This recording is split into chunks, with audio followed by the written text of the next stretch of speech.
Welcome, my friends. Welcome to another aimless adventure coming to you from Sanford, Florida today.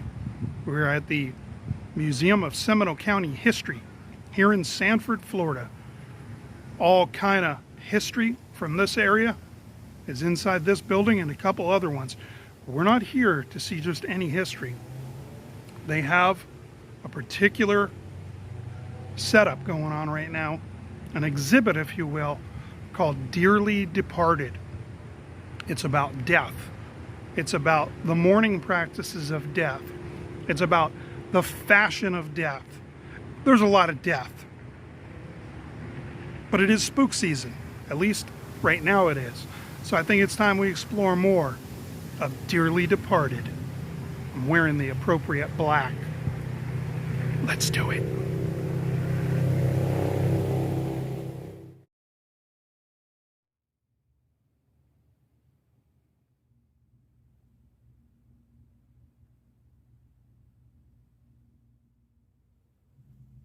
This is a hair receiver. The hair from women's brushes called rat's nests would be collected and then used in art, such as this intricately woven floral pattern. Sometimes they would use the hair of the living, but also the hair of the deceased. These would be given as gifts, hung around their own houses, or, in the case of mourning, the hair of the dead would be displayed at the wake. Also, jewelry such as bracelets, necklaces, brooches, and yes, even watch bands would be made from human hair, both of the living and the dearly departed.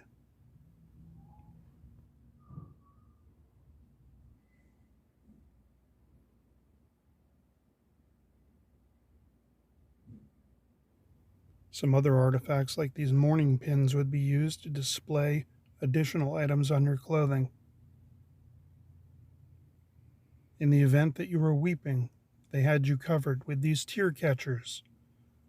Very ornate, but very creepy. Who would save their own tears?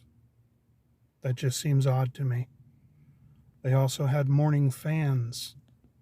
There were accessories upon accessories for those bidding adieu to the dearly departed.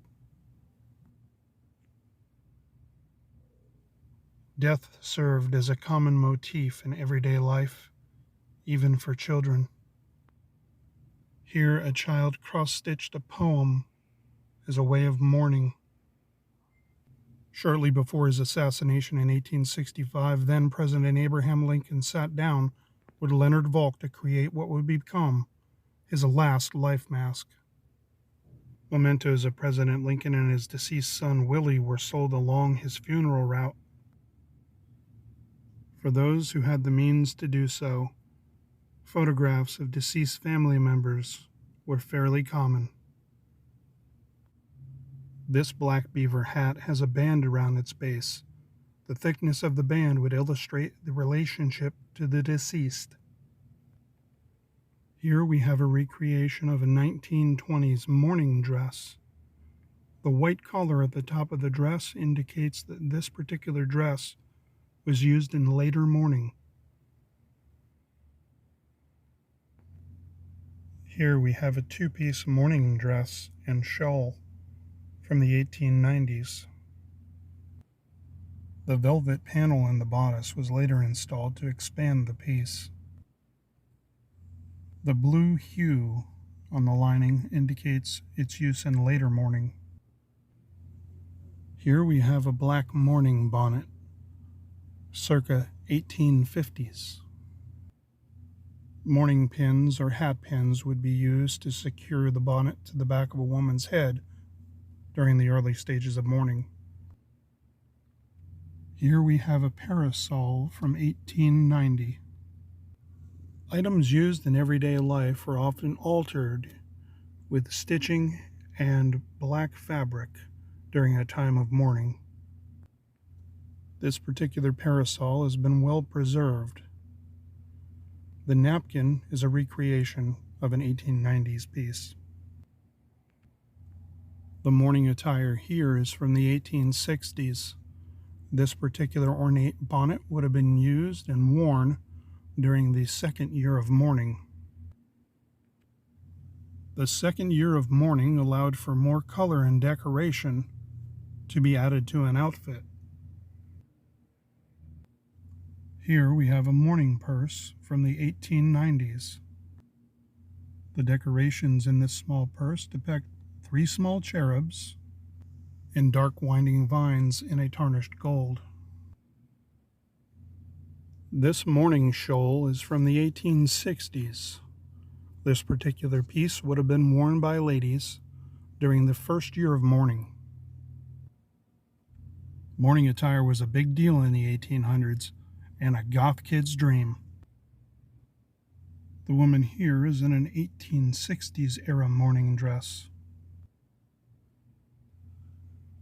The plain black fabric of this bonnet and dress indicate that a woman from the 1860s would have been wearing this particular piece during the early stages of mourning. Now that we've taken a look at the fashion of mourning, who's ready for a wake? Cue the oingo boingo, it's a dead man's party. Casket or coffin? Do you know the difference?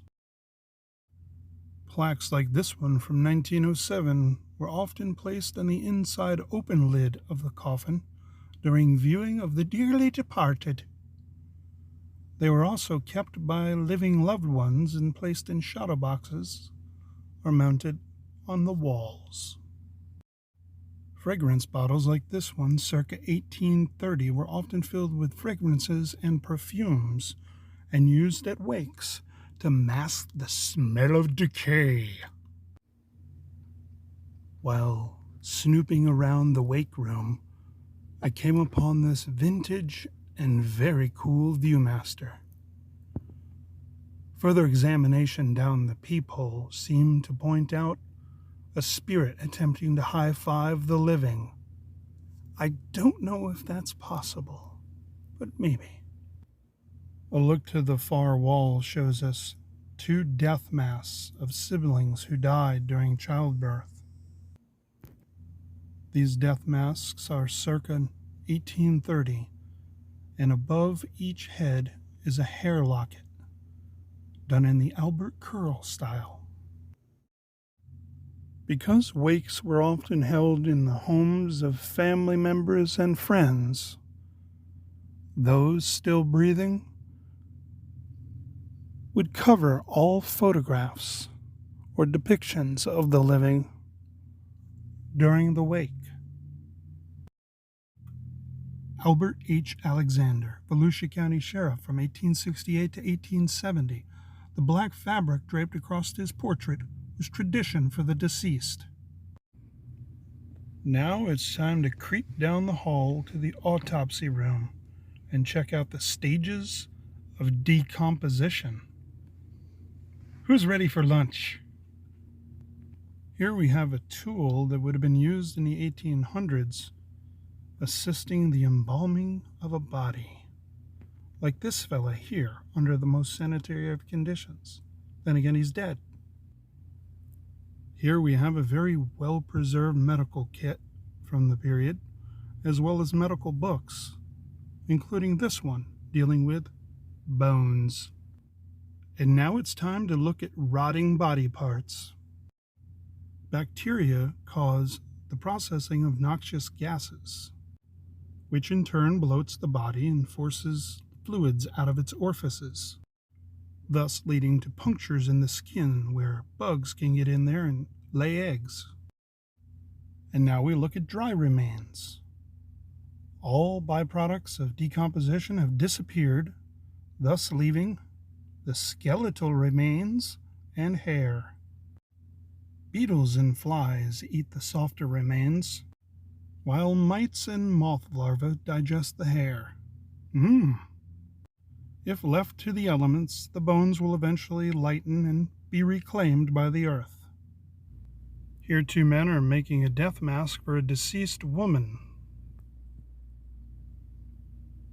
This death mask is circa 1825. No one is certain if this was from an Englishman or an Irishman. One thing's for certain, there are hairs in that death mask. Check out those eyelashes and those eyebrows.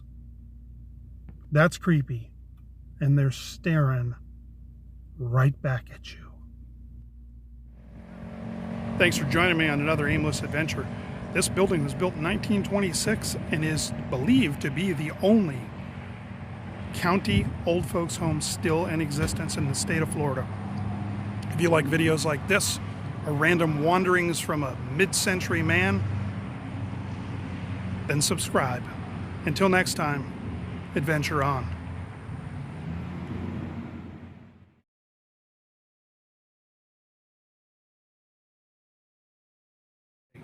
We're at the